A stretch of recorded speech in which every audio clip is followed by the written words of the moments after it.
Just a decade ago, it was possible to still find pro-gun Democrats. Kirsten Gillibrand claimed to be one of them. Now the party is dominated by anti-gun zealotry.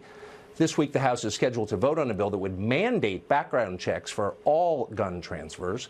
Excuse me, loan your gun to a nephew, sell one to your best friend. It could be a crime if this bill passes. Ryan Cleckner is a firearms attorney and a columnist at The Federalist, and he joins us tonight.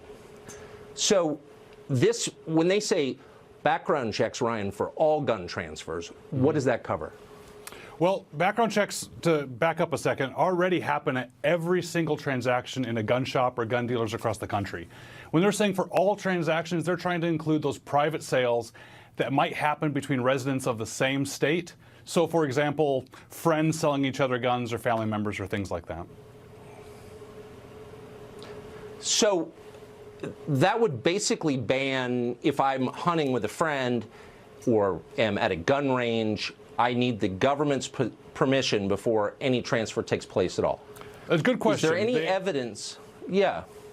They actually put an exemption in the bill for that. So whenever I hear about universal background checks, my immediate comebacks are, what about what you just brought up? Or what about somebody who might be suicidal and asks a friend to take their guns from them? Those are all the things that typically come up, and they came out with exemptions in this bill. But the problem I have with the bill is that it is entirely too burdensome on gun dealers, on individuals. I think it's the federal government sticking its nose in what might be a states' rights or state business issue.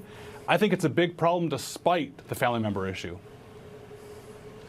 Is there any evidence that this would prevent mass shootings? I mean, have we seen a spate of mass shootings where people avoided background checks? I mean, I don't think this is, from what I can tell, a driving factor in mass killings, is it? You're absolutely right. Matter of fact, so currently the federal law says that any interstate between two states transfer of guns has to go through a gun dealer, and any sale through a gun dealer does the background checks.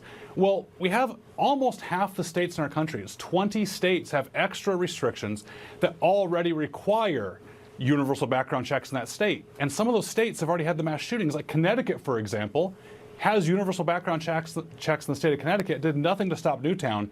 I went through and looked at the 12 biggest mass shootings that we've had since the federal background check system went into place, and not a single one of the 12 would have been prevented. We're talking Parkland, we're talking Newtown, we're talking San Bernardino, Fort Hood, the Orlando nightclub shooting, Aurora movie theaters, Las Vegas, every single one of these cases, the shooter, the murderer, the person that's to blame, bought the gun from a gun store and passed a background check, or in only a couple of those 12, they had somebody else buy the gun for them to completely circumvent the process, which means they would have done nothing to stop these past 12 that we had.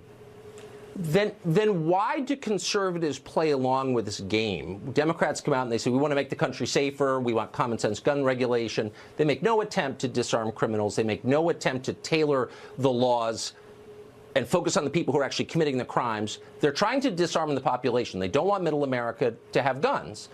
Why don't we just say that out loud?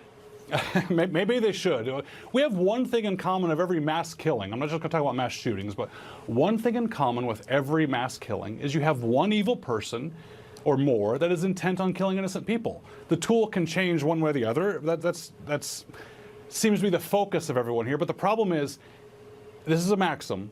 Every single call for gun control is also an admission that gun control doesn't work.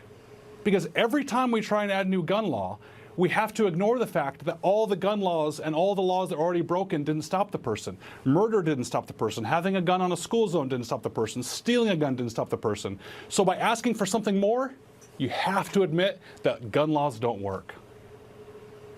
So maybe people who believe in the Second Amendment should resist in some way and say, look, I see what you're doing. You want to take my guns away because you want to control me. Let's stop playing along with these kind of literal responses. Well, actually, the numbers show you. They don't care what the numbers show. I've had this debate 1,000 times. They don't care what you say. They want to take your guns away because it's inconvenient for you to have them. It's true. I mean, the first step to confiscation is registration. I don't mean to say that's necessarily going to happen, but it gets me scared. And here's the problem, is I understand that after these mass shootings, these horrible incidents, that people want to do something. I want to do something. Tucker, I believe you want to do something. But banning guns isn't going to work. And I think we have a problem that we need to address. I mean, you and I and people on our side of the aisle here, is that just saying that new gun laws won't work it's right, new gun laws won't work, but not offering an alternative or a solution that will might be part of the problem. I mean, a little over a year ago, some of my special operations veterans and I, we made Mayday Safety, which is technology and smartphones and dashboards and systems so that schools and churches can communicate and track where people are, and first responders can get help where it's needed. That's something that's a proactive solution. So I encourage the gun community not only to resist, not only to fight back, not only to say that new gun laws won't work, but don't stop the sentence there. Say new gun laws won't work. I think here's that's right. something that might. I think you're absolutely right about that. Ryan, thank you very much. Thanks for having me on again, Tucker. The Oscars didn't have a single host last night, but it was the same series of political sermons you have come to dread by now. Look at the lowlights and ask, does anybody still care what happens at the Oscars? Stay tuned.